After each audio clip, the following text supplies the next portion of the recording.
बिहार राज्य की जलवायु अनुकूलन एवं न्यून कार्बन उत्सर्जन विकास रणनीति प्रोजेक्ट के तहत सहरसा में आयोजित की गई कार्यशाला। सहरसा जिला के विकास भवन में स्थित सभागार में कार्बन न्यूट्रल स्टेट बनाने की दिशा में बिहार राज्य की जलवायु अनुकूलन एवं न्यून कार्बन उत्सर्जन विकास रणनीति प्रोजेक्ट के तहत प्रसार कार्यशाला का आयोजन शुक्रवार को किया गया। कार्यक्रम का शुभारंभ श्रीमती नीलम चौधरी प्रमंडलीय आयुक्त कोशी प्रमंडल सहरसा की अध्यक्षता में किया गया। कार्यशाला में अपने विचार व्यक्त करते हुए उन्होंने कहा कि जलवायु परिवर्तन न केवल मनुष्य बल्कि वनस्पति, जीव जंतुओं एवं जानवरों के लिए भी अस्तित्व का संकट बन गया है।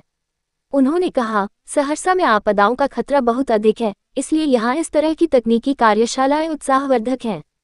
निकट भविष्य में इस कार्यशाला के संदेश को जिला और पंचायत स्तर तक ले जाने की आवश्यकता है, ताकि जलवायु परिवर्तन से निपटने की रणनीतियों का जमीनी स्तर पर क्रियान्वयन सुनिश्चित किया जा सके।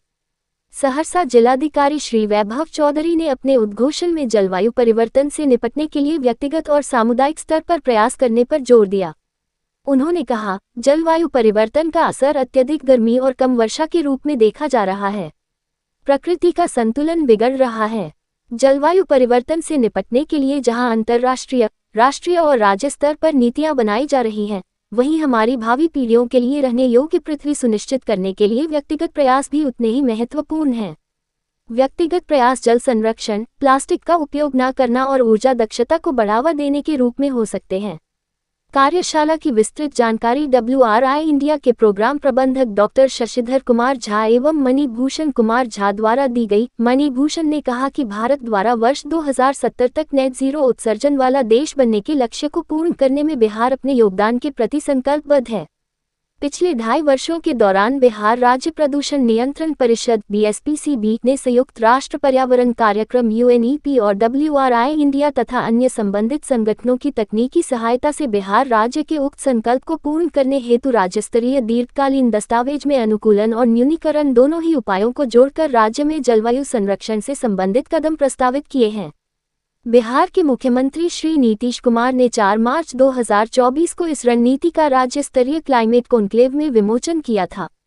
डॉक्टर शशिधर ने अपने संबोधन में जलवायु परिवर्तन अनुकूलन उपायों के बारे में बताते हुए फसल एवं कृषि प्रणाली में विविधता, सतही और भूजल का एकीकृत प्रबंधन, वन पारिस्थितिकी तंत्र की सुरक्षा, संरक्षण और पुनर्जनन, निजी क्षेत्र को प्रोत्साहित करना और आपदा के समय आजीविका की सुरक्षा और संवर्धन का उल्लेख किया। डॉक्टर स्नेहा कुमारी, सहायक प्रोफेसर, मंडन भारती कृषि महाविद्यालय अगवानपुर, सहरसा ने विशेषज्ञ के रूप में संबोधित करते हुए कहा कि कृषि क्षेत्र जलवायु परिवर्तन के प्रति अति संवेदनशील है, इसलिए जलवायु अनुकूल कृषि पद्धतियां बहुत महत्वपूर्ण हैं। जीरो टिलेज, धान के बीज सीधे बोना और संरक्षण जुताई जलवायु अनुकूल कृषि के कुछ तरीके हैं। कार्यक्रम में उपस्थित विभिन्न विभागों के अधिकारीगण एवं अन्य हितधारकों ने भी अपने विचार साझा किए। प्रतिभागियों द्वारा उठाए गए मुद्दों में अक्षय ऊर्जा, ऊर्जा संरक्षण, शहरी हरियाली, वनों की कटाई और भूजल स्तर में गिरावट इत्यादि थे। इस कार्यशाला में उप विकास आयुक्त सहरसा संजय कुमार निराला, वन प्रमंडल अधिकारी सहरसा प्रतीक आनंद, बिहार राज्य प्रदूषण नियंत्रण परिषद के क्षेत्रीय पदाधिकारी सेन कुमार, सहायक वन संरक्षक अनीश कुमार एवं अन्य संबंधित अधिकारी गण उपस्थित थे। ये कार्यशालाएं बिहार के सभी 9 प्रमंडलों में आयोजित की जा रही हैं। इस कड़ी में अगली 6 कार्यशालाएं अगस्त महीने में आयोजित की जाएगी। Forest department and pollution control board की तरफ से आयोजित किया गया है।